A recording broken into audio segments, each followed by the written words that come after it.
Sorry to interrupt there, General. Certainly don't want to incite your ire on that. My apologies. No problem. Joe Digenova just joined us. Quick bio on Joe, and then a reminder also as well. Joe is a founding partner of Digenova and Tunsing, a former U.S. Attorney for the District of Columbia, former Chief Counsel and Staff Director of the U.S. Senate Rules Committee, and a former independent counsel, also a former Special Counsel to the U.S. House of Representatives, and a frequent contributor on WMAL as well. Thank you, Joe. The floor is yours. Thank you very much. Thank you all for being here at the beginning of a long journey.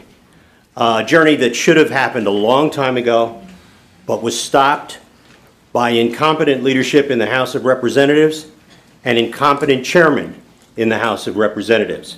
I'm going to say some things today.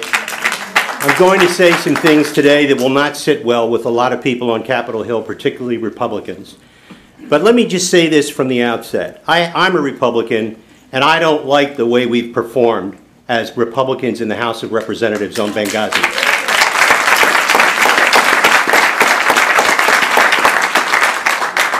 You know, the Three Stooges, Moe, Larry, and Curly, those are the three chairmen on Capitol Hill on the House side. And what they did is an abomination. For two chairmen, it was incompetence. That would be the House Foreign Affairs Committee and the House Armed Services Committee. One committee, the Intelligence Committee, was venal.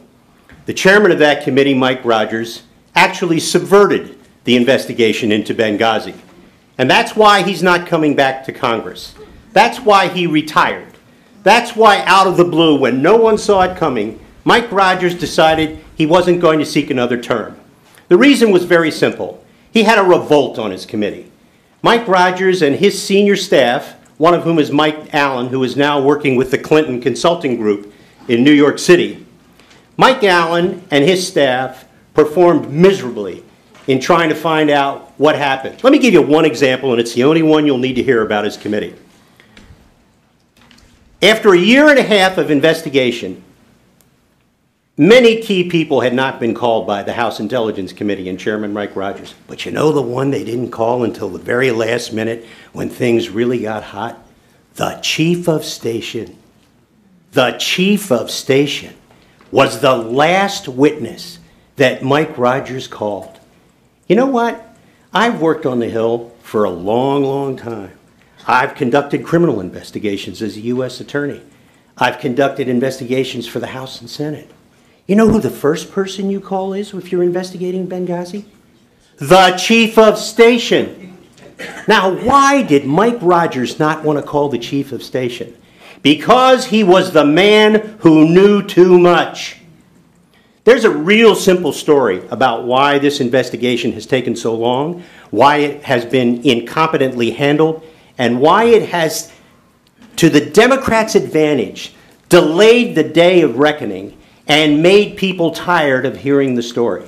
It's because three chairmen, the House Armed Services Committee chairman, the House Foreign Affairs Committee chairman, and the House Intelligence Committee chairman were more interested in turf and TV than they were in getting at the truth.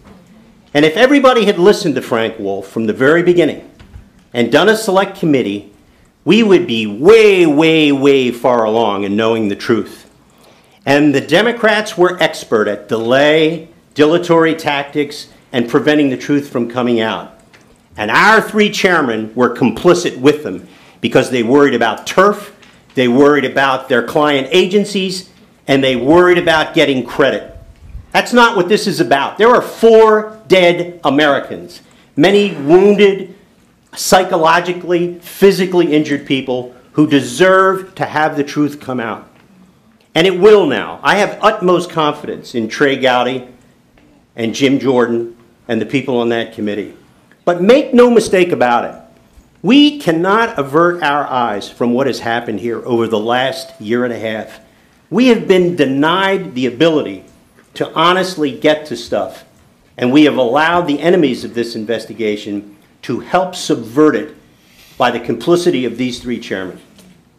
Now, the one thing I'll have to say to this is, let's just see some of the things you don't know because of how incompetently this investigation was handled. Where are the presidential daily briefings, which are the first thing you ask for when you're in an investigation like this. Where was the president hour by hour by hour every night during that night? Does anybody know? Of course you don't know. Because these guys couldn't figure out how to find the bathroom, let alone find out how to get a presidential daily briefing on the President of the United States. The history here is a sad one.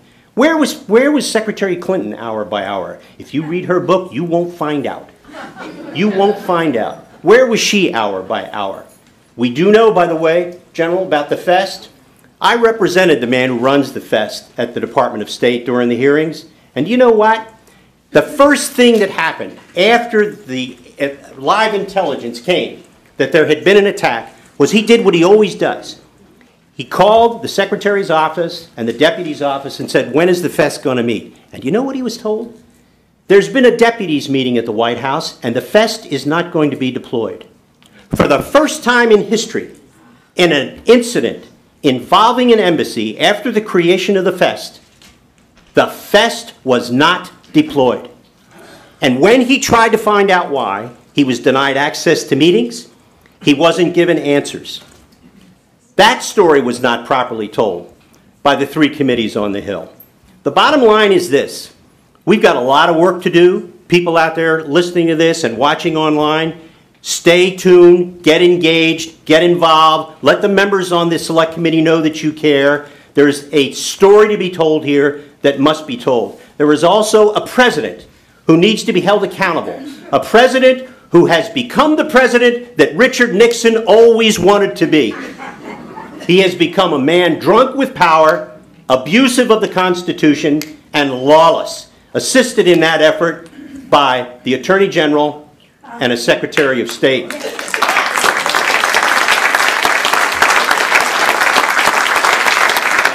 And also by a CIA which cared more about protecting the president than protecting former CIA employees and current CIA employees under duress on the ground in Benghazi. Thank you, Joe.